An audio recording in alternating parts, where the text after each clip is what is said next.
Hey, everybody, and welcome to Notes from the Other Side. This is a podcast for people who love Jesus but have some real concerns about Christianity.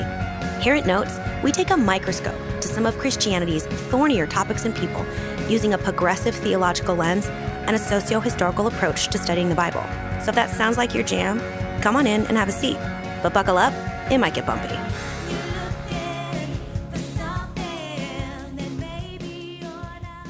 All right, everybody, welcome back to Notes from the Other Side. It's a podcast where we take a microscope to some of Christianity's thornier topics and people. I'm your host, Tiziana Mom So Hard Severse, and with us today is Rocket Man Andy Bishop. Pacowin, etc. We are sans Rick the Podfather Welch, but we have another fantastic guest, everybody's favorite non-binary bae, Ryan Garcia. How's it going, Ryan? Ooh, I'm good. Do I have a nickname? Yeah. Non-binary bae, eh? Yeah. Non-binary bae. I really want you to be everybody's favorite non-binary Barbie. Either one. Because of your hair. Either one. Nobody knows this, but Ryan has this incredibly this long golden spirally luscious locks that are all the way natural. There's not an ounce of color in there. And it pisses me off to no end. Sorry, not sorry. It's the most beautiful. And so that's what I was thinking today when I was driving down. I was like, Ryan's everybody's favorite non-binary Barbie. Cool. But I don't know if you wanted to be called a Barbie. Oh, I'm good. I'm breaking gender norms. Exactly. Left and right. Left and right. So I got to decide which Ken I am. Which Ken you are? Yes. Oh my so gosh. many to choose from. I know. Ugh. I'm just going to go with Beach Ken right now because that's the Ken? one I can think of. That's what I literally did was start thinking about the Barbie movie and trying to ask myself how many Kens because the amount of time energy I've spent on the Kens is maybe 1/8% of the time I've spent on the Barbies. Oh, Yeah. poor Ken. I know. I know, poor Ken. Vivian just the other day was like, Daddy, I don't have any boy Barbies. And I was like, you're right, you don't. We should probably figure that out. Poor thing. Which Ken do you want? I know, right? There's one. There's one Ken. It's true. Although there was some other one. There's a couple. There's a couple. Yeah, there's a couple. I think a lot of the ones from the movie are not necessarily available, but they existed. That is true. They existed. Well, so the impetus for today's episode is, folks, if you're listening, I'm sure a couple of episodes back, you were introduced to Ryan for the first time when we did a testimony series with them for the month of June, for Pride Month. And that episode, I've gotten the most feedback on that episode of any episode we've ever had. Really positive feedback. Like, that was amazing. Wow, they're so cool. Oh, my God. And I can't believe when they said this, stuff like that. And it also occurred to me after even we left that episode that there was just more to the story. There was more to the story. And there were a couple of places towards the end, because we had other guests lined up to do a second show for June, that it was like, I don't really have time to talk about that. We're gonna speed up. Right. For those of you that are listening in to this show for the first time, if you have not had the pleasure of meeting Ryan Garcia via their first testimony episode, I encourage you to go give that a shout out. But if you are sitting on the edge of your seat right now going, oh my God, thank God you had them back, continue listening, because we are going to pick up when we did last show. We spent a lot of the first half of the show on kind of like your childhood and your childhood experiences in the church. And then sort of the middle of the show, we started talking about you went to rehab. Yeah. And during that period of time, you reconnected with the MCC congregation. It stands for the Metropolitan Community Church. And it was the first kind of like open and affirming denomination that I'd even heard of, which was crazy because we talked about that. But it's really at that point that we sort of like started sort of moving very quickly. Yeah. We didn't talk about you're married now. We didn't talk about you've got a daughter. Like, there's so much in there that we didn't discuss. Yeah. So let's rewind and let's start with, the first time you walked into that MCC church or that organization. How did you find it? What was that like for you? Sure. Call back to Andy. I don't remember necessarily how it happened. Yeah. I was just thinking about that. I was like, yeah, he's one of those people. Yes. I love meeting those people. It's true. There are not very many of us. No. Or people just don't admit to it. That's fair. That is fair. That could be true. What we're talking about as a refresher is neither one of us has a memory worth a damn. Correct. About our own lives. Our own lives are kind of mysteries to us. Yeah. Facts. Yeah. So I do remember how I found the church. So I very vaguely referenced it. I think in the last episode, I was in rehab. I was expected to be out of the house, like within a job, doing something with my during life, the day, trying to be a grown person. Get out and don't come back till it's dark. Yeah, basically being an kind of like adult. my mom in the summertime. Yeah, pretty much. So I was at a coffee shop that I hung out at a lot. It was a gay coffee shop in Minneapolis called Vera's. Shout out to anybody who knows that. If you know that, you better let me know because I know who you are. That's a very targeted statement and time and place. I met some people there that I actually think I met a boy there that was going to that church. And so I ended up going to the church with him. I didn't know places like that existed. I wasn't aware that there was anything that was open and affirming, like that wasn't a part of my lexicon. Because as I said, my experience with church was small town, mainstream denominations. And so, I just wasn't even aware that it was a thing. And so, like, I remember like the first time I was there? No. I have really like overarching memories of like sobbing through worship services, barely knowing what was going on because I couldn't control my emotions. And so that was like, it was as if my emotions were like trying to catch up with like my experience. And so not to mention I was like 5 minutes sober. So like my emotions everything was fresh. It was, everything was open. Yeah. So it was an interesting time for sure. But it was cool. I mean, there was a queer pastor. If you were straight in the room, you were one of 4 probably. And it was a pretty big congregation, like a couple hundred people. So wow. Yeah, I mean, it wasn't a small thing. Right. This wasn't like a small collection of folks sitting around a stale coffee pot. Right. It was a couple hundred people. Thriving. No, he did that on like Tuesdays and Thursdays. Yes, Tuesdays and Thursdays in the basement of a church around a coffee pot. That was the thing. Hello, my name is Ryan and I'm an alcoholic. Yeah. Very similar to church. It sure is. It sure is. There's definitely a Venn diagram. It is. But did that sort of give you a sense that maybe Christianity wasn't the worst, or? So it did. It did. I don't know why I said that apprehensively. I sort of immediately fell into an old rhythm. Familiar. Yeah, a familiar rhythm. It was very. There was a praise and worship team, but it was still a very liturgical service. You knew exactly what was coming next. There was a creed. There was a Lord's Prayer. Like there was the familiar steps of the worship service with like a contemporary music vibe. So I sort of settled in as if I had never left, which was weird. Now it was thinking about it, it was weird. But at the time it just felt normal. Well, I mean, and at the time too, there were so many other aspects of yourself that needed support and healing. It's possible that like the church trauma piece, it like wasn't necessarily its turn. And maybe being in a church space that at least felt familiar and safe could provide some sort of undergirding for all the other work that you had to do. Yep. And I described a bunch of churchy trauma-y things before, but the reality is from the time I came out, like post that church accusation stuff. So like after leaving high school, like from the time I came out to that time, like church just wasn't really a big part of my life. And it didn't have a lot to do with my sexuality because those two parts of my life didn't cross. Yeah. Like, I mean, they sort of did because this summer when I went back to my home church of my youth after coming out, I was denied communion. So like they wouldn't let me take communion. So like there was that piece of it. That is really painful. Yeah, it is. Where you just like have crackers at home. Right? You have I don't need your the body Welch's of who? anyway. You should have Yeah. seen where I was on Friday.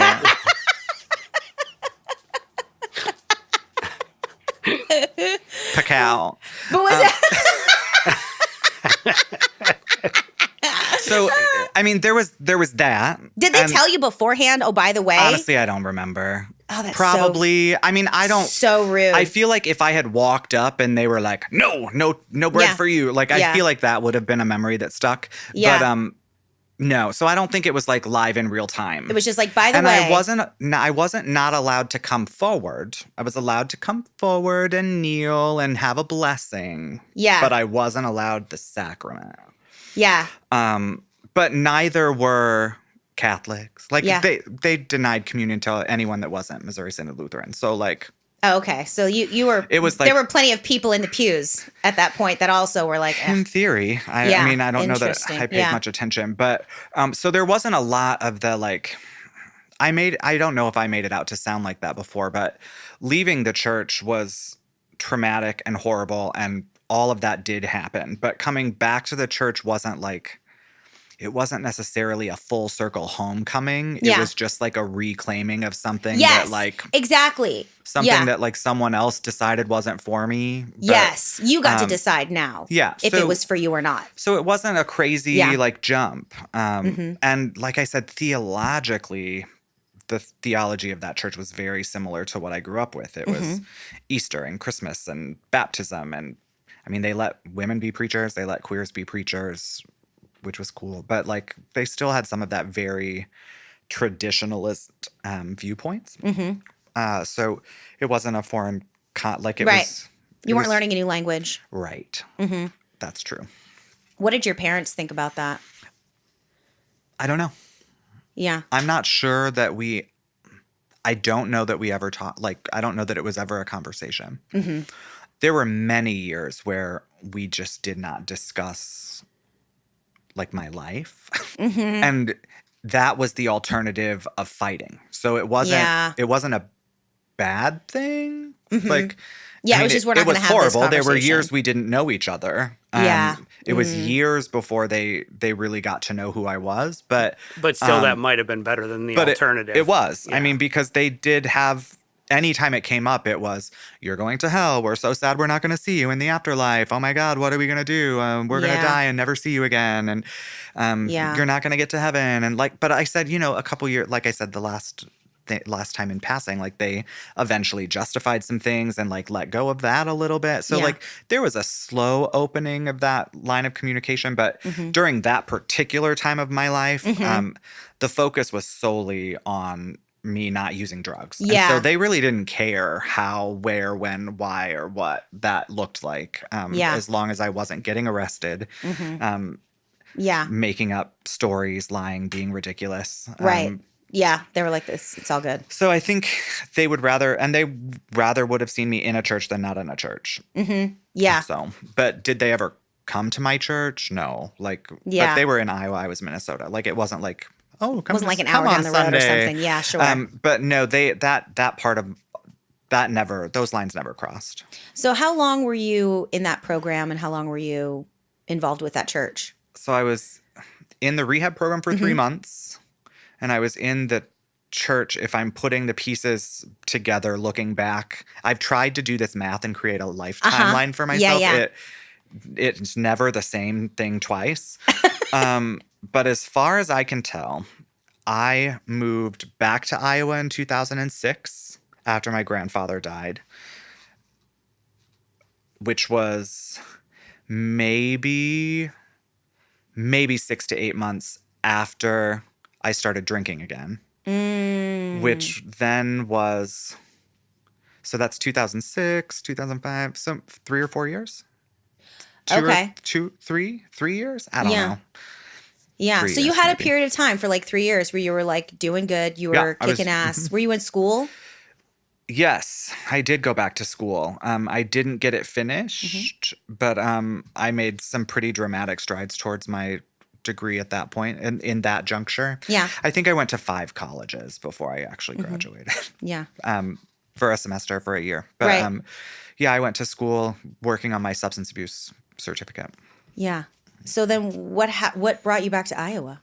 So I was with that guy, the good guy, not well, the good guy. In comparison to the last guy, he was the good guy. We were together the whole time that was happening. So like we met, I think right after. Well, I got out of rehab. I was homeless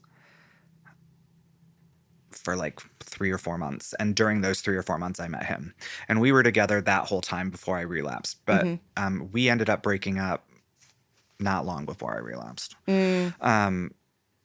I proposed, we got engaged. He broke up with me a month later. It was a whole thing. But, Rude. I mean, we were babies. Yeah. We were babies. We were like, I mean, babies. 24, 25. If that. Because it would have been 2004. Yeah. Ish. So Yeah. 18, 23. 19, 20, 22, 23. And he, I think, was 2 years younger than me. So anyway, we broke up. I relapsed. I moved out of our apartment into a friend's house, got a DUI, lost my driving privileges in Minnesota. I lived in Coon Rapids. I worked in St. Louis Park. That was like a 15-mile drive on the interstate, like an hour commute during morning and afternoon. I didn't have a car. I didn't have a way to get to work. I didn't have driving privileges, but I still had an Iowa driver's license. Oh. And so back then, I certainly don't think it's this way now, but back then, Minnesota took my driving privileges but couldn't take my license because they were not the state who licensed me. Oh, wow. And so Okay. This is back before all that stuff was tied together, before every Correct. state was tied together. Yeah. Way before, because I mean, computer systems were barely a thing in 2004 and 5. Like, Oh, yeah. When I moved here, I actually got a brand new license instead of transferring my North Carolina driver's license because I had this 55 and a 35 ticket on in New York, and I just got a new license in North Carolina. It doesn't matter anymore. Goodbye. Yeah. pretty much. And so my grandpa died, and I went back for the funeral. I had no intentions of moving back to Iowa. But while I was there, I got this brilliant idea that I would move to the town my brother was going to college in. And all my cousins were living there. They all went to college there, too. It was across the state from my hometown, like literally one corner to the other. And I moved back there so I could escape my DUI. Yeah. It wasn't until Nick and I have been together 9 years. So it would have been 7 years ago that I took care of that. Wow. I became legal to drive in Minnesota 7 years ago. Because I owed a bunch of fines. And I mean, to be fair, thank God I did my community service and stuff that was like part of that DUI, but I was on probation. And my life is a series of like fortunate events in my sobriety because I don't actually know how I exist today in like the professional grown sense of the word, because I was on probation. I did my community service. I went into my probation for the DUI. I went into my probation office because that was after all of the like not going to jail for the other stuff and being arrested twice and like the whole like possession of stolen goods Correct. under $500 So, like, with I had intent to sell. spent That was really your boyfriend's. Yeah, exactly. I had spent like 3 or 4 years sober, and like that was all behind me. Yeah. And so in my relapse, I got this DUI, and went into a probation officer's office after my grandpa's funeral and was like, I think I'm going to move to Iowa. And he was like, you can do that. Just get in touch with so-and-so down there and like have them like send the paperwork here and doop-de-doop-de-doo. Do you think I did that? No. And so I just we did not. I just went AWOL. And for years, I thought I had a warrant. Like, I didn't know. Oh, my gosh. And so I would, like, go up to Minnesota to visit friends, and I would, like, not drive. You'd have, like, your big glasses, your Mary Kate and Ashley Olsen wear on. And so every single time I went up there, it was like this, like, oh, my God. I imagine it at Groucho Marx classes. Yeah. With the nose. Yeah, don't go to the post office where a picture of you is going to be up on the wall. Yeah. So anywho, I eventually figured out I didn't have a warrant, so that was good. Yeah. And that was in a later period of sobriety after I had gotten sober again. But I ended up moving back to Iowa to escape the law. And I did. And the truth of the matter is he just finished out my probation, and when it was done, he released me from probation. Without your check-ins or anything. Without my Whoever check-ins that or person anything. was just like, whatever. Sounds like this. a nice person. Well, and I'm sure he was like, I'm Hennepin County, Minnesota. I have 600 people on my caseload. This kid got like a DUI and did his community service and like, he's not that serious. But I mean, I had a criminal record. So again, I don't know. I don't know. God bless the overworked public servant. Correct. Who just was like, fuck it. I'm sure it's fine. If anybody should believe in the redemptive power of grace of Christ, that like it's you. blesses people with good things, it should be me, and I'm not. But like, it should be me. I should be that guy because those things have just continuously happened in my life in one way or another. So 7 years ago, because my husband is also from Minnesota. So now you had to. So there his was no family way. is there. Oh, and so we go back to Minnesota all the time. And the first couple times we went back to Minnesota, I couldn't drive. It was stupid, ridiculous. He got real uncomfortable every time he wore the Groucho Marx right? glasses. Yeah. He was like, I don't know you. So eventually Although at least you got to be a gay couple again. Exactly. When you wore the Groucho Marx costume. So true. Oh my gosh. So you fled to Iowa. I fled to Iowa. Did you go to college with your cousins? I did not. No. I drank a lot and I smoked a lot of weed. And I fell in love with another straight boy, which is also a thing that happens. Yeah. Except he wasn't super straight. He did make out with me when he was drunk. But he was wavy. And now, oh God, he's just he's a horrible human being. Now he might be in prison now. I don't know. Hopefully. But yeah, I just caused a bunch of ruckus. Like my cousins all lied for me and my parents thought I was sober the whole time and it was just a whole thing. And then I slipped on the ice a couple years after that and broke my wrist and had just gotten a job as a retail management at PacSun at the mall. And I couldn't work. They fired me because I had like literally been there for like a week. I was living in this apartment. I had no money. I had no job. And so my parents moved me back to live with them. And so I did that. And at that point, like we had a decent-ish relationship, and but I don't think they knew I was using or drinking. And I did pretty good at not doing that at first when I got back to their house. But eventually I got a DUI there too. Oh, wow. But the first one got dropped from my record because So I it looked like a successfully brand new completed DUI. probation. Yeah. Oh, yeah, so it wasn't. It didn't count as a second. It was a didn't fresh count as a DUI. second. It was a new one because I had successfully completed whatever before, and so That is lucky. Every time I got arrested, it was like the last time never happened legally. So wow. I mean, I just don't know. That is lucky. Yeah, for real. And that wasn't even. I mean, between those, I think I got arrested. I got pulled over for DUI 2 other times, but not arrested. So like, just let go. Like, just more good turns of luck. You're a block from home. Get your ass home. Yeah. So. Oh, those were the good old days. Those were the days. I remember. Not really. I remember one not time. Really. You're right. I was driving down Haywood Road. And I was going to my house, which was like it was like a mile down the road from Haywood Road. And I had like 2 bourbons. And I was driving down the road down Haywood Road with my lights not on because I was on the like street lights were on. I like missed it that there was no lights on. And I remember like I got pulled over and I knew that I would have been in trouble. So I pulled over. And when I looked in my rearview mirror, I saw that the police officer walking towards me was wearing like a crucifix. So I quickly turned 106.9, the light, on my radio station. This is a hot tip, kids. Everybody and remember. And then, like, when I rolled down the window, I was like, oh, I'm so sorry. Hold on. Let me turn this down. I love this worship song. What was the matter? And they were like, the officer was like, oh, you're driving without your lights on. And I was like, no, I'm not.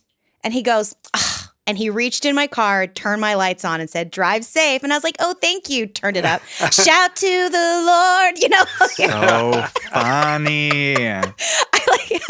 But that would never happen now. No. Those days are gone. Well, we're 45 now. So we are 45 now. We were just talking well, about we're almost 44. We're almost 44. That's true. Right? I'm yes, 48. we're almost 44.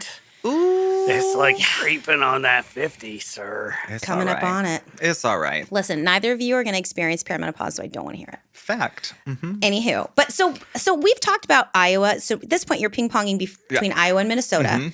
When did North Carolina come into play? Right. So I did the church thing in Minnesota, did the relapse, did the Iowa thing. I was living with my parents in Iowa for several years. I actually went back to school, got sober-ish, went back to school and was in my last semester of my substance abuse certificate. I was just about to have my 2-year degree after 4 colleges. That's wonderful. It was wonderful. It was great. Like a smorgasbord of school. Right, little of exactly. this, little of that. A little bit of this, little bit Well, of that. the nice thing is if you keep going back and doing it again, you really know your stuff by the time It's you're true. done. And it's so true. It's true. Yeah. And Take the same thankfully- class a couple times, you'll know it. Exactly. Thankfully, almost all of my stuff always transferred. Again, I don't know Just how by that the grace happened. of God, Yeah. like they say.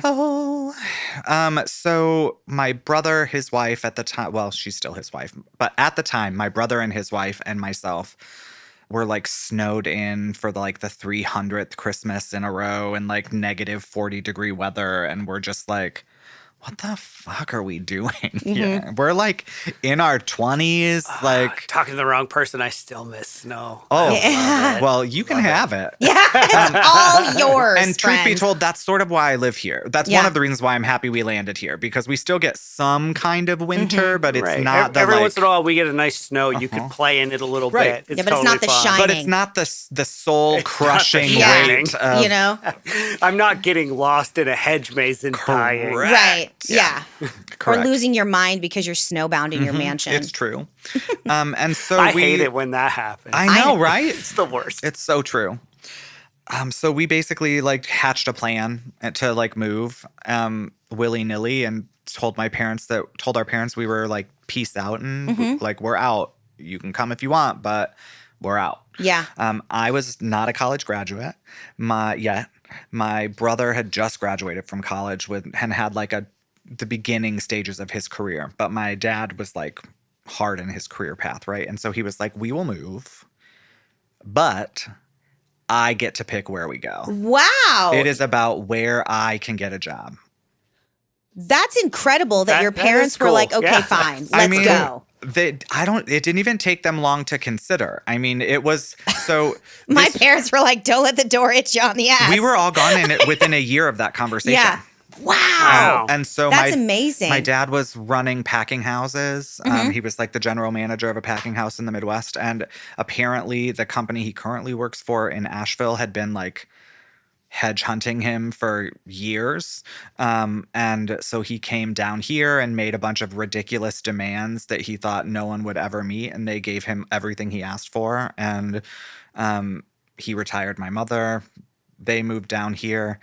My brother and his wife came down within a couple of months, and I finished my last semester before my internship and then moved down here in January and did my internship in Asheville for my substance abuse certificate. And what year was that? 2010, Wow. 2010, 2011, something like that.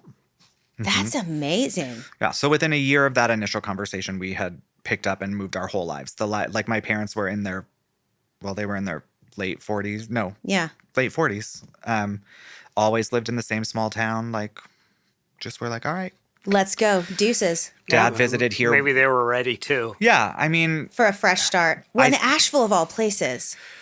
That's very interesting. it is the only reason my parents and I have the relationship that we do now is because of the vortex that is Asheville and the escape of everything that they left.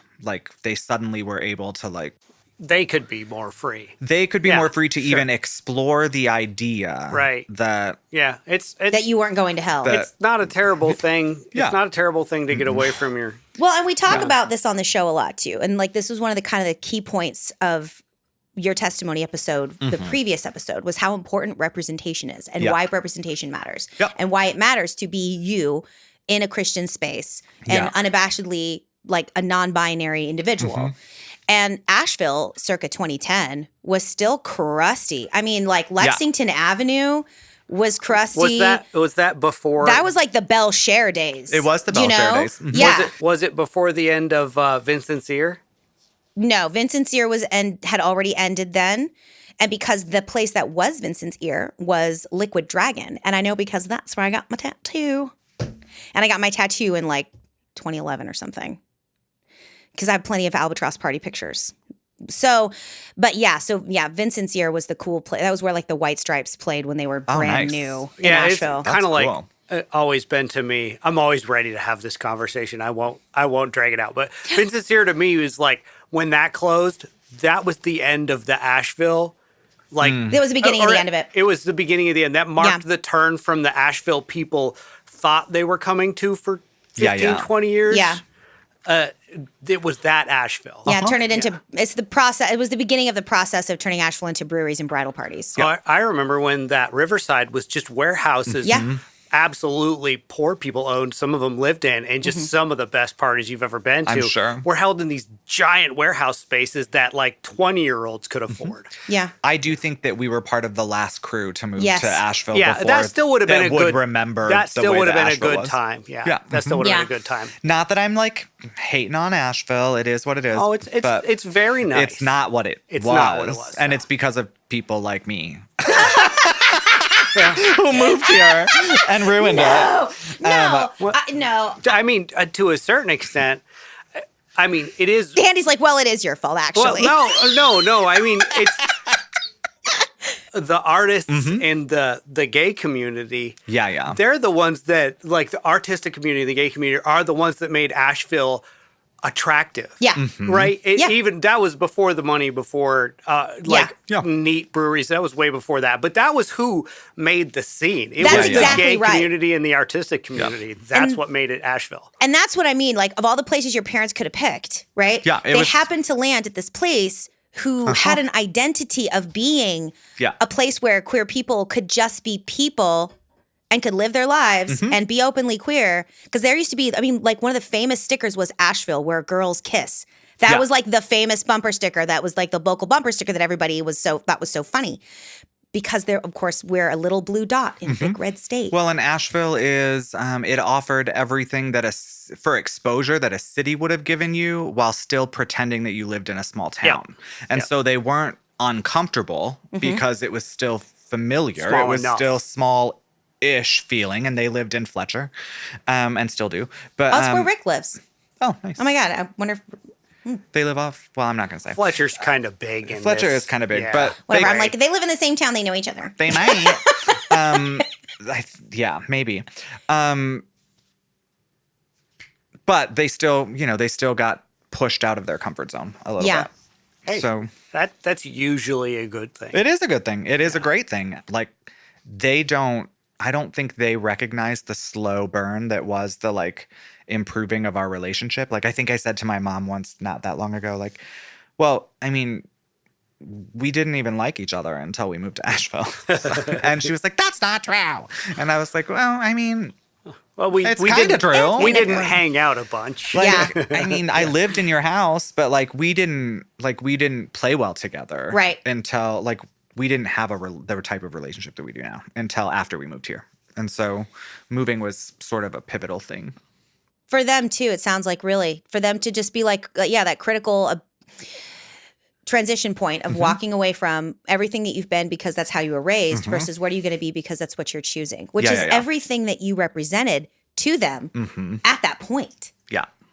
Wow. So Wow. Round of applause for Asheville, honestly. Asheville's pretty cool. That's awesome. Saving lives. It is. Keeping families together Yeah. since 2010. So you were not going to church So at I that was not point. going to church at that point. How did you get back into that piece of your So life?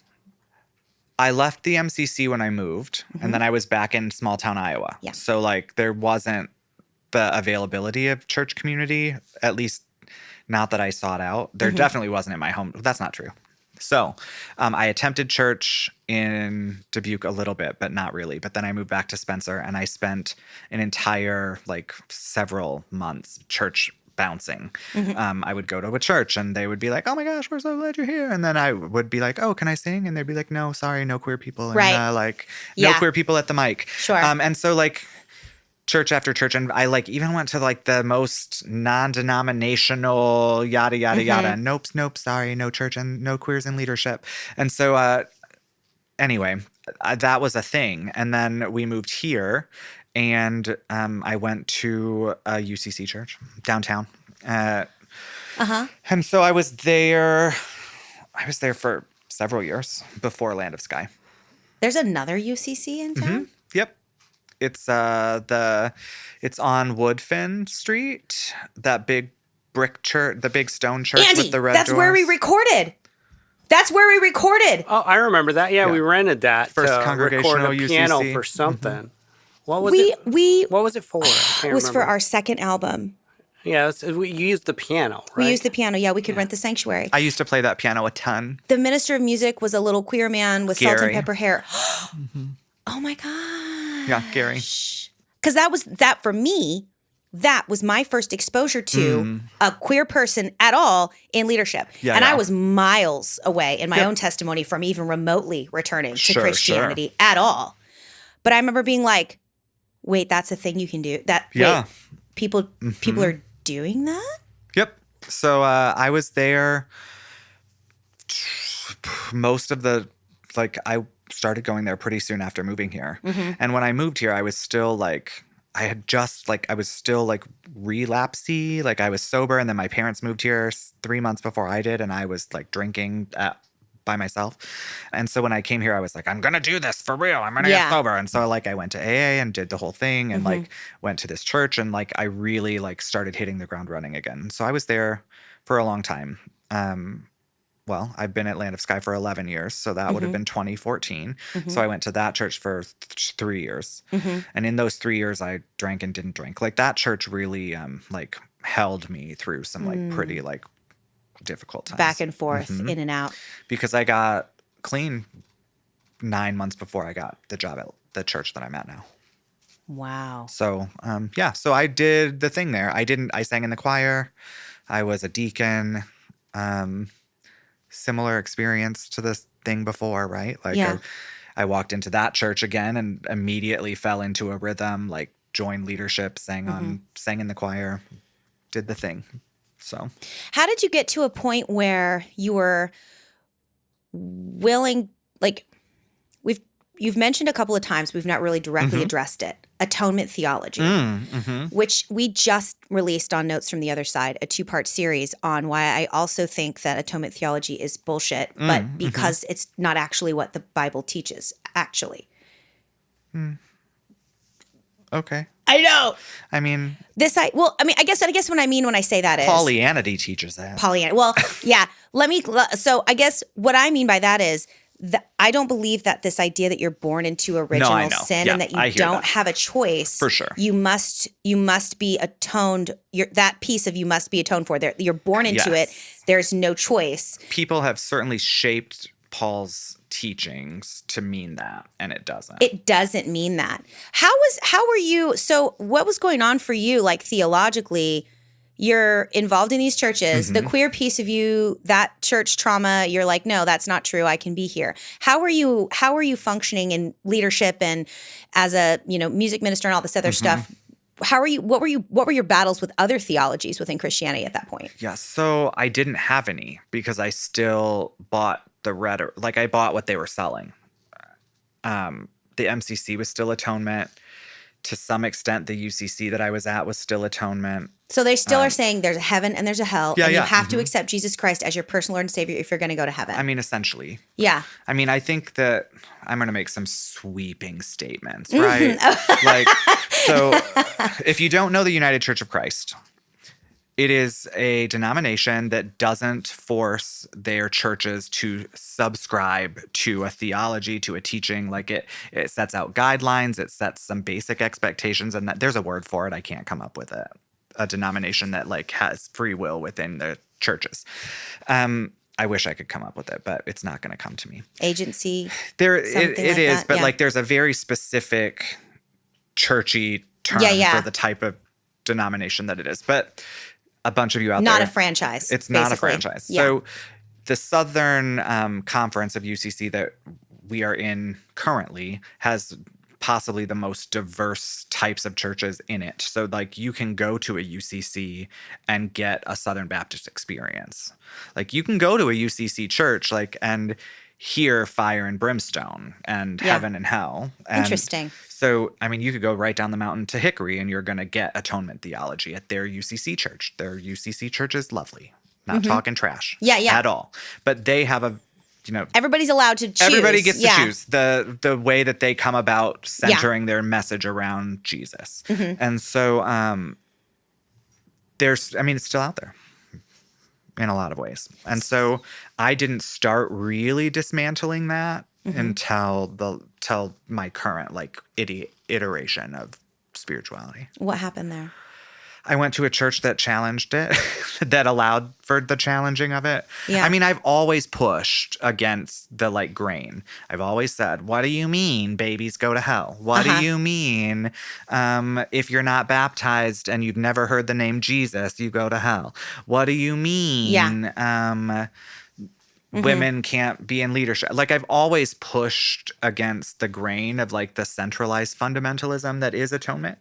But I never had a reason to challenge it, and it justified my negative behavior. So, I mean, for real, like that system allowed me to be like, it's not my fault. It's sin. I did some real shitty things, and Jesus said I'm okay now. So, cool. Right. And so I said the magic words. There's we say it all the time. There's a transaction in that type of Christianity. Yes. There's this transactionalism that happens in atonement that allows for you to say, yes, I did it, and I'm sorry, and now you're good. I'm good. And if I do it again, I'll just say I'm sorry. Yes. And I can repent and truly mean that I'm not going to do it again. But if I make a mistake, it's okay. I just have to say I'm sorry. Yeah.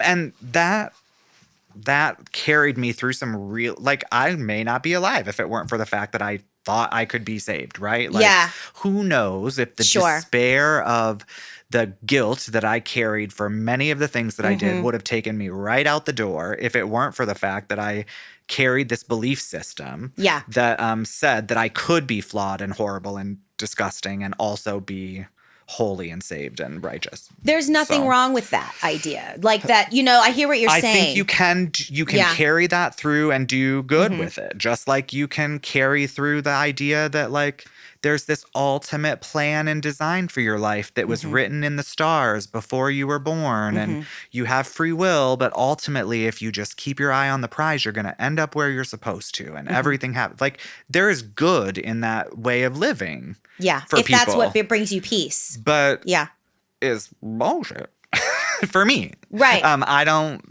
think that's a thing. Do I think karmic energy exists? Sure. Do I think the more good you put out, the more good you get? Sure. But do I think that God gives a shit what I had for breakfast yesterday? Yeah. No. Like, I also don't think he cares what I looked at on Pornhub 2 days ago. Are we allowed to do that? I thought we're not allowed to do that anymore in North Carolina. You're not. You're being facetious. You're not. Still. I am being facetious, but you're not. I'm not. Trust. Yeah. You're not. No, you're not. You're not. There are some websites that allow you to do facial recognition and they guess your age and let you in. But that what was that? No, I'm just kidding. Ryan's like, I've heard. Whatever. But for real, like I don't believe anymore in a God that like stands up and like keeps a checks and balance system on like what you're allowed to do and what you're not allowed to do, and you get this if you do this and you get that if you do that. Yeah. I mean, there's a million reasons why we shouldn't believe that. Right. The Holocaust, the Gaza, like right.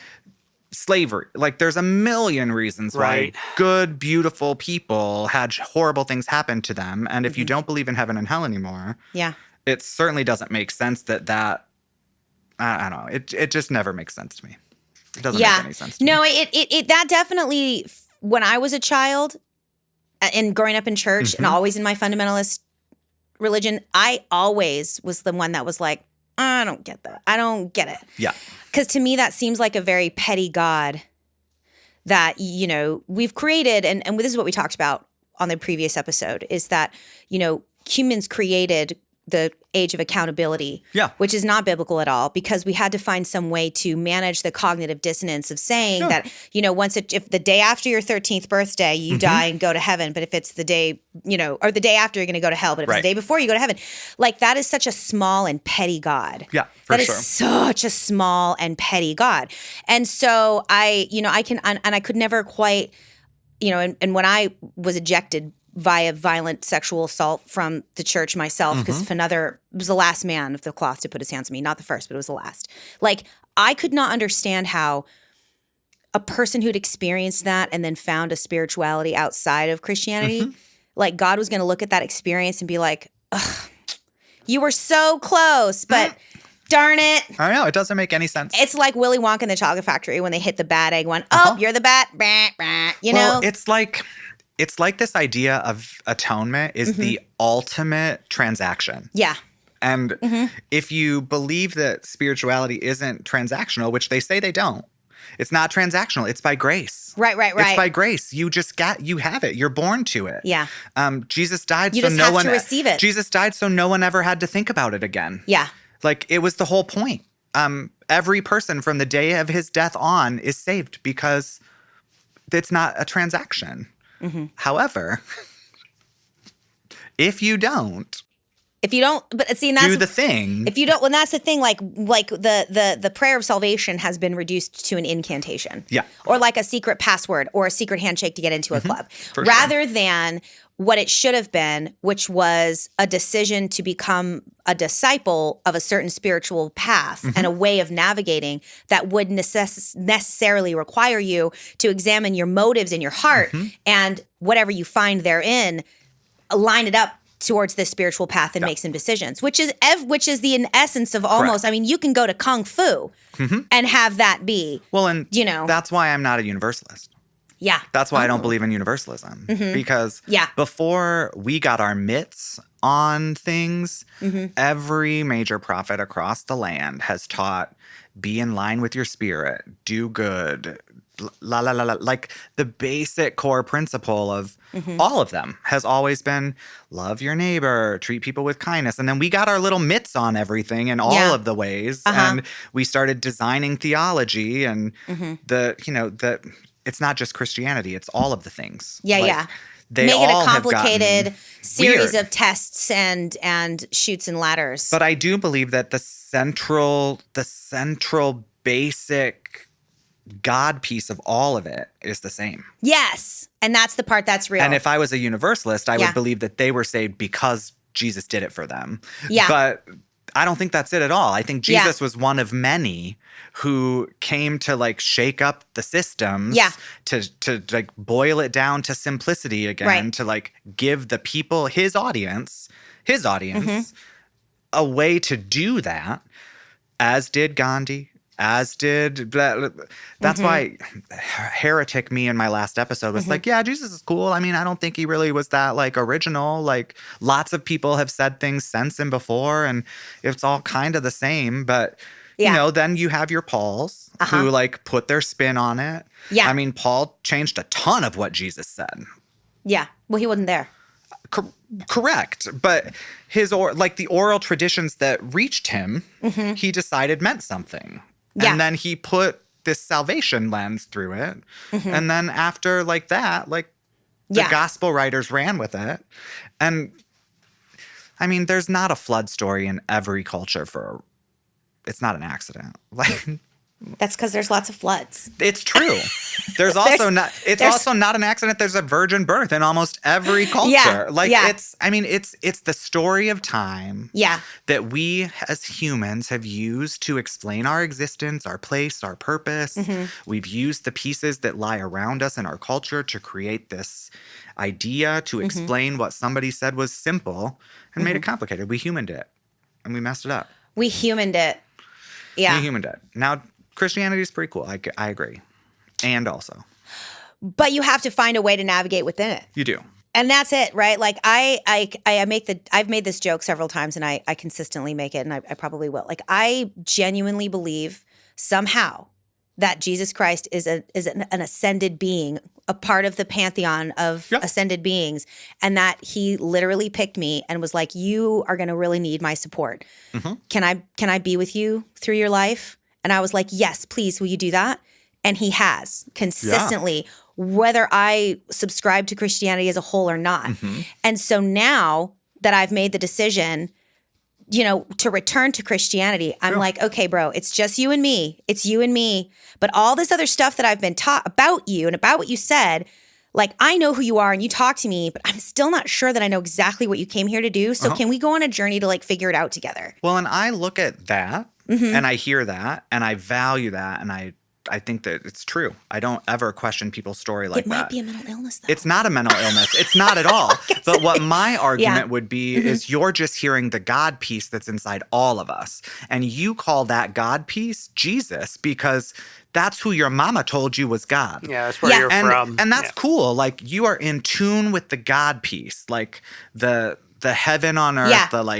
the conscious, like the conscience, the like that thing that like leads people when they're like seeking a positive, like, and that's Jesus to you, and that's because it's cool. Like that's important. Well, and what I think of it is, I have the God piece in me is its own thing, and I feel like it resonates with the Jesus piece outside, and like the God piece in me, they talk to each other. Yep. Yeah, but like, and that someday when I shuffle off this mortal coil, that God piece in me will get to go be a part of the God that exists outside, Yep. and me and Jesus might see each other and be like, "Oh Maybe. yeah, there you are. Yeah, for real. Hi." And then maybe I will be the spirit guide to somebody else at that point.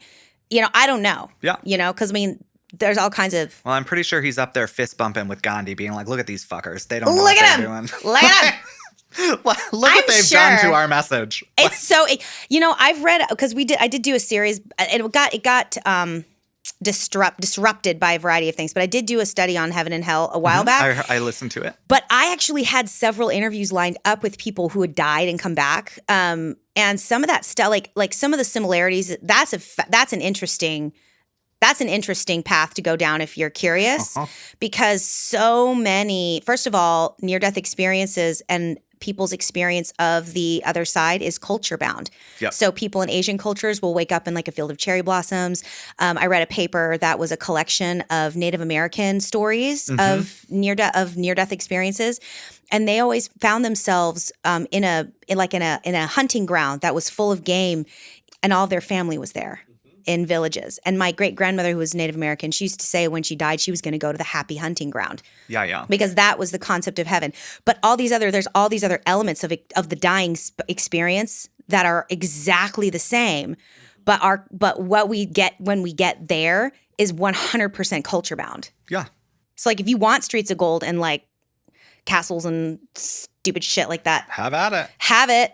I don't want Have at that. it. I don't want that. Like, it sounds boring. I mean, I want a go-go box in a bar. Oh, that sounds great. That I sounds want to more be fun. I want to be in the cosmos. Like Yeah. I want to go to where the universe is expanding, the very edge of it. That's what I want to do. Then that's probably where you're going to be, because, I mean, we're just going to go back to the thing that made us. Like, Doesn't that sound wonderful? and the only way, That sounds great. the only way our tiny little brains Mm-hmm. can understand this like giant scientific thing that happens is Yeah. by culture binding it to something that we know Mm-hmm. and making sense of it. Like we're just gonna, I am a firm believer that we are going to just go back into the thing that brought us here, and we're gonna, I'm not even saying reincarnation, but we're just gonna come, it's just gonna go, we're gonna go back to the center.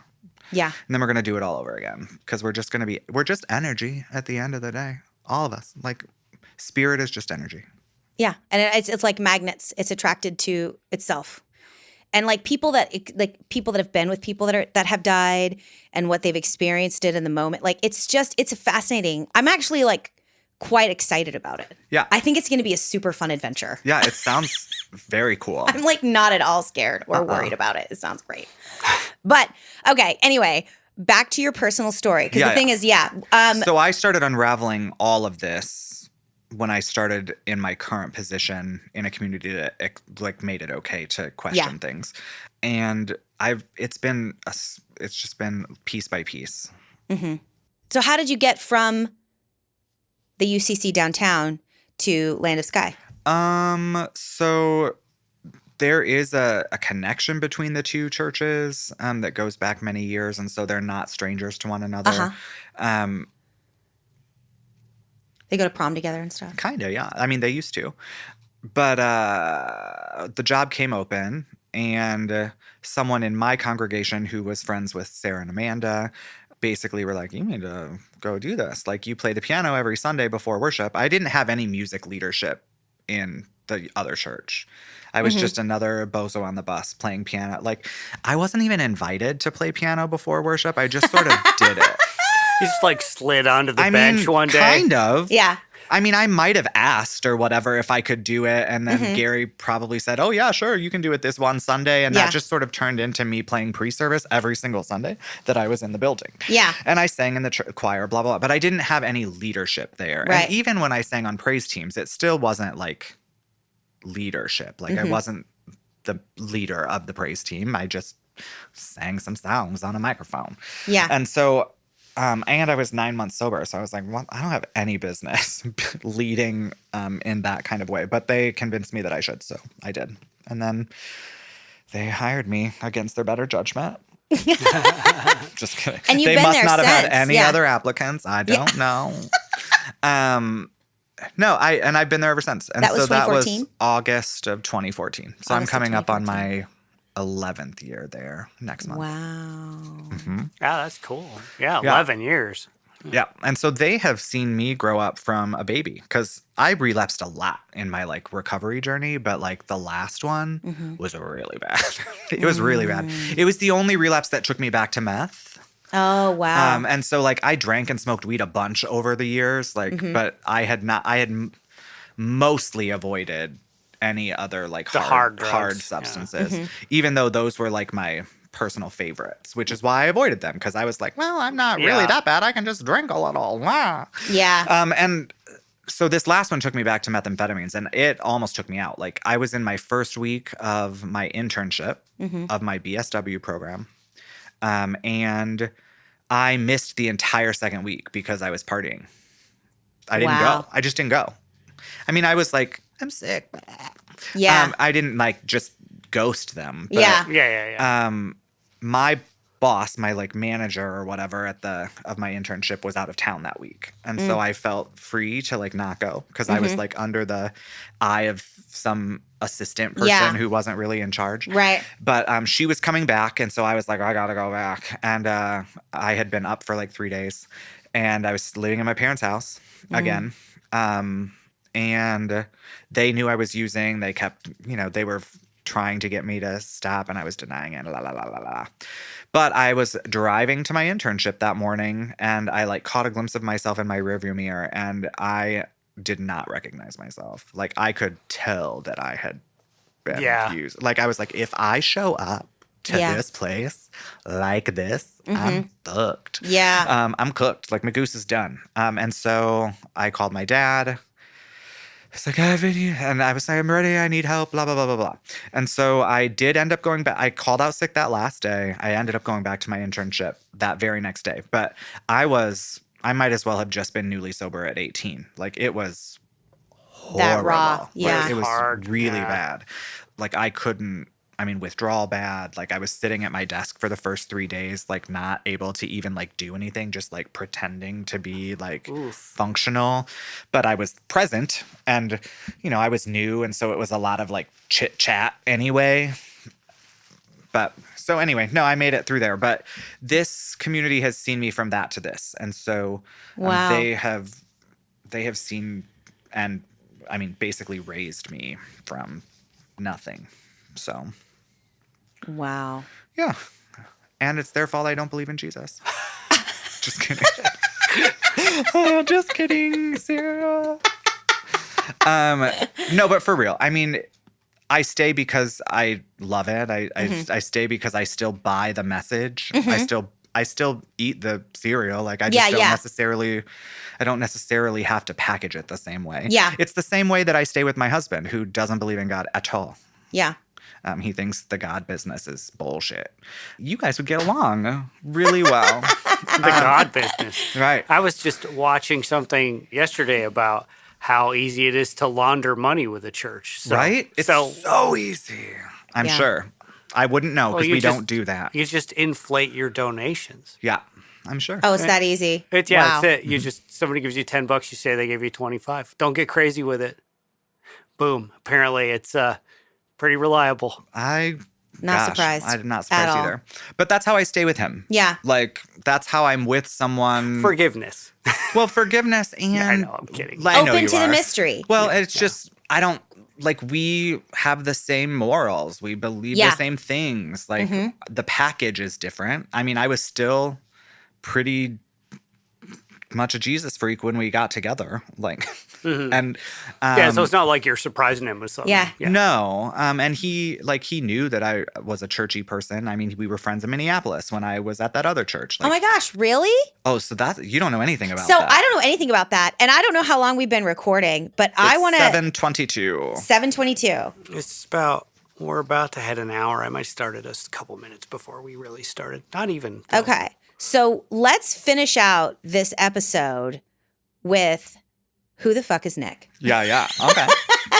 So my husband and I have been married for 7 years. 2018. June of 2018. 19, 20, 21, 22, I don't want to do 24, math. 7 years. Yeah. I don't come here to do math, sir. I know, right? 7 years. We've been married 7 years. We've been together 9 years. We've been friends since 2005. So he interjects into the story. In and out, weaves in. Yes. Interesting. So you can pop him into the story that you know very easily. Yeah.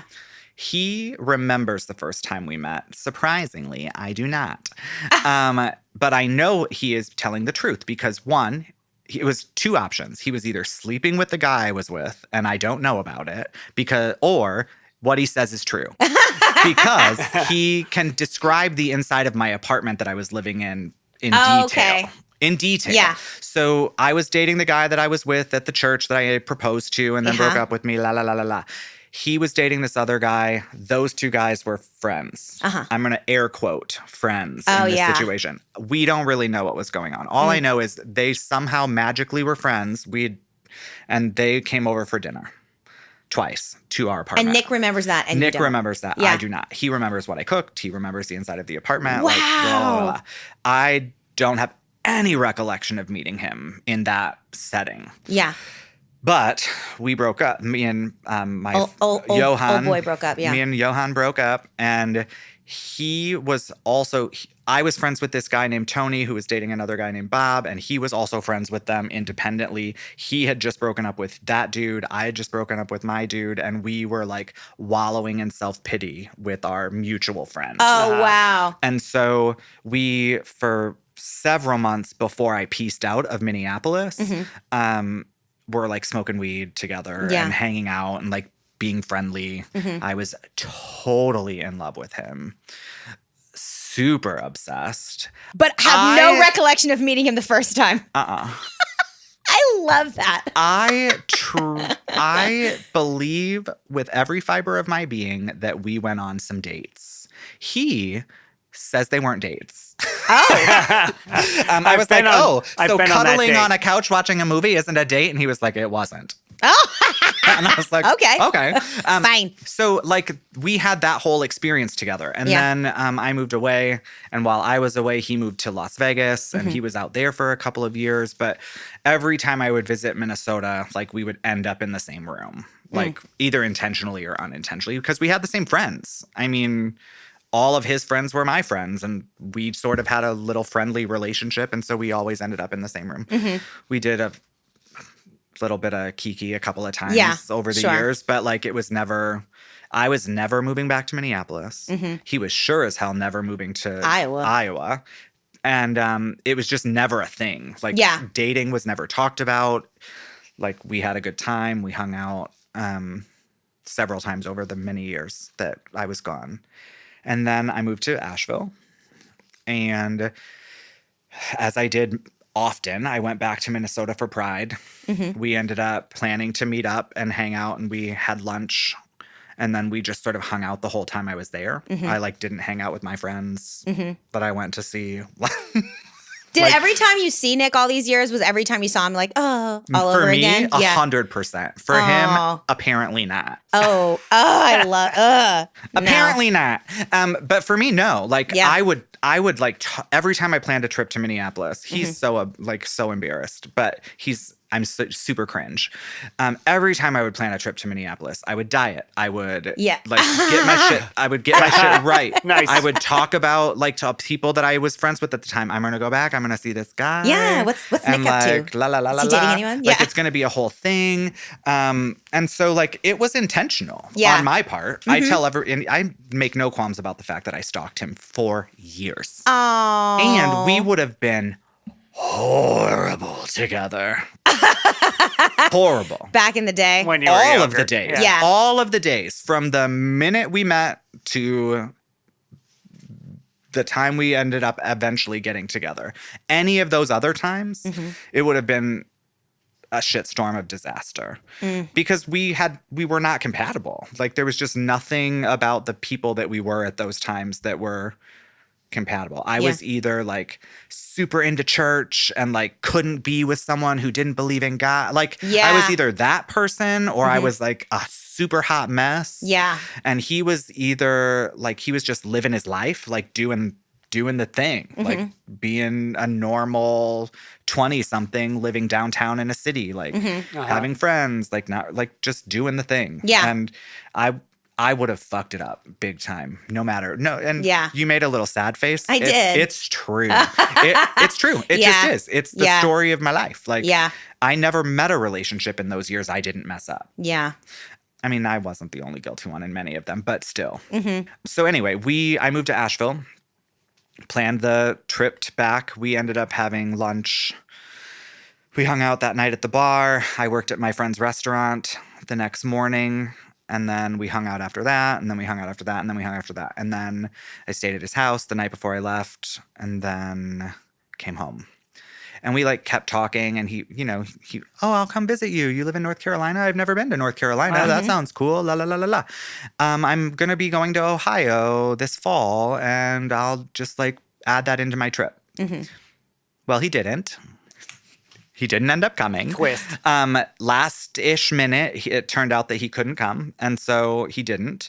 And then Rude. I thought that like there was something happening because of this like week. But I made up stories about our relationship for years. So I was like, am I fucking crazy? Like, is he like into me? Is he not into me? Like, should we been into each other? Yeah. Like, we've been doing this song and dance for like A decade. over a decade. So I rage dated, like revenge dated someone. Immediately I got into a relationship and ghosted him. We were talking because he didn't show up in the fall on his trip to Ohio. Because he did not come. Yeah. Like he said he was going to be here. Yeah. And we had like remained in close contact and la da da da. And I felt like it was intentional. Like that he just wasn't coming. Because, I was insecure, fucked up, neurotic, like all of the things that addicts are when they're baby addicts. Like, and I was, again, brand new sober, like less than a year sober. Yeah. I mean, at that time. So he came in eventually. I dated this guy, ghosted him, broke up with this guy in January, started talking to him again because You can help yourself. That's what you do. And he did eventually come and visit that May.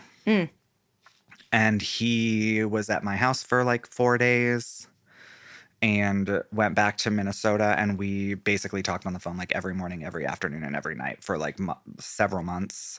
And we were actively speaking about relationship. Yeah. So like it wasn't anymore. It wasn't any more of this like, well, what are you thinking? It wasn't nebulous anymore. No, it was active discussion. Like, do we like each other? Like, what is this thing? Like, why did you ghost me? Yeah. Like that really sucked. What'd he say? No, you ghosted him. But what did he say about not coming in the fall? I mean, something came up. Yeah, like it wasn't that big of a deal. Like, oops, sorry. Like, I'll come another time. Yeah. But like, I'm going to see my grandpa and I'm going to stay there longer. And I just like, Nick. it's not this thing. Like, it wasn't the whole thing. It wasn't even a blip. Like, if I had just chilled the fuck out, he would have planned another trip and it would have been fine. But I immediately ghosted him. Yeah.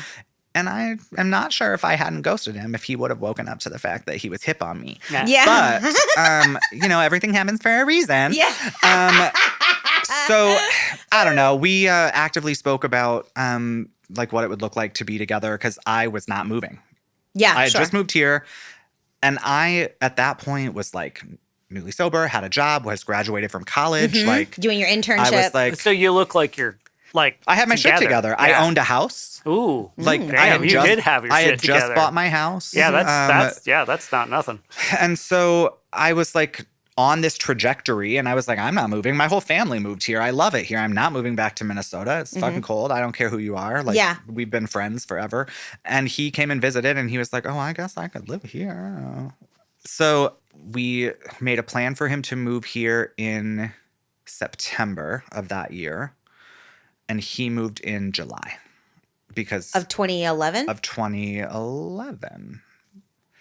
We got not 2011.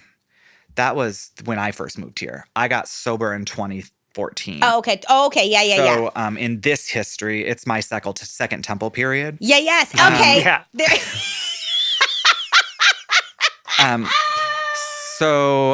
It was. He moved here. He visited, then he moved here. We've been together 9 years. So whatever year that is, 9 years ago. So he missed the really bad relapse that. Oh yeah, that was all. Like he's never since we've been together. I have been sober. Yeah. He saw all of that. Sure, because you guys were friends and stuff in your 20s and whatnot. He's seen. Well, I relapsed when we met. Like that was a whole thing. Yeah. So like that was not a foreign concept to him, but we.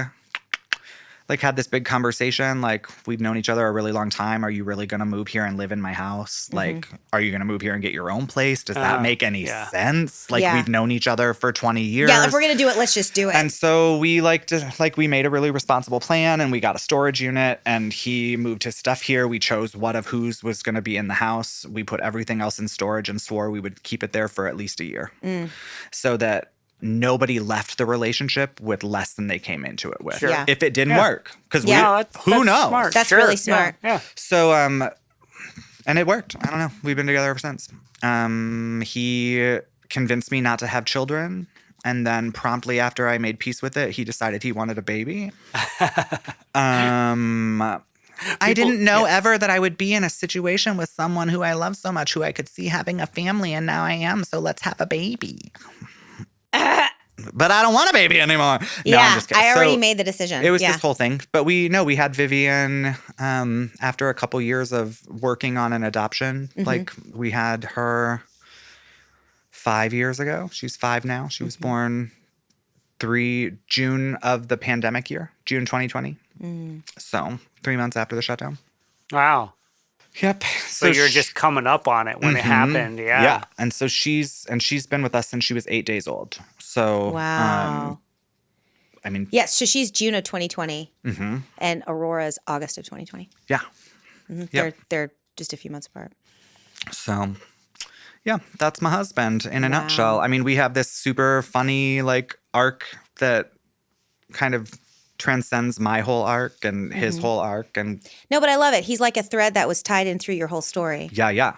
Until the time came for you to make the knot, you know? Yeah, because he was always around. Yeah. In one way or another. And there's something beautiful about somebody who's seen you in all your iterations. Yeah, that's true. We never spoke outside of my visits. Like, we weren't that friendly. Like, we weren't maybe some Facebook messages. But it wasn't like the we were last friendly time. at the beginning and friendly at close at the end. But in the middle, we were just acquaintances that were friends. Like we had this history together. We ran in the same circles, so we were friend adjacent, but we weren't calling each other and checking in and seeing how things were going. That just wasn't a thing. We did our check-ins every couple of years when I went to visit. Right. So yeah, he's pretty cool. I love it. Yeah. Well, this has been a lovely catch-up. I'm non-binary. Oh, really? Yeah. Oh. We probably need to wrap up the story. Oh my gosh, you can't drop a bombshell like that. I guess you'll have to do episode 3. Have to do another one. You know I can do this literally every time I'm here. I'm not mad at it. No, he's the only reason I'm out. And non-binary and admittedly non-binary. Yeah, because Nick was he was like, it's okay. Right. We've known each other a long time. Yeah. There's a really cute story about it, but you know what? Maybe we can do a Zoom and record it and we'll give it to the Patreon subscribers. So if those of you listening are just dying to hear this particular story, I'm going to hear it and I'm not going to tell it to you. If you want to hear it, you can head over to Notes from the Other Side's NFTOS at Patreon. Oh my God. What is it's patreon.com/NFTOS. That sounds right. That sounds right. Whatever. Google it. Well, Ryan, thank you so much for coming in and sharing your story. Yeah, thanks for having me. Andy, thanks for recording us and for sitting here listening and sharing as well. Thank you. Yeah, this has been great. I know y'all loved it as well because y'all sent me so many messages about it. So you're welcome. And we will see y'all next time on Notes from the Other Side. Bye. Bye. There's no Rick. Yeah. There it is. Folks, if you're enjoying this episode, you might really enjoy some of the benefits that come with being a Patreon subscriber. Over at patreon.com, we have different levels of membership, and starting for as low as $2 a month, you'll get access to things like all of the notes that I use to make these episodes, bits of script that didn't make it into the show, and even bibliographies about the books that I read to get where I'm going. Through Patreon, you even have access to some of the video that we take for the show. So some of those interviews that you like so well, you'll get to watch them in real time. So once again, head over to patreon.com/NFTOS, as in Notes from the Other Side. That's patreon.com/NFTOS for more information about becoming a Patreon subscriber to this show. Thanks, guys. Catch you later.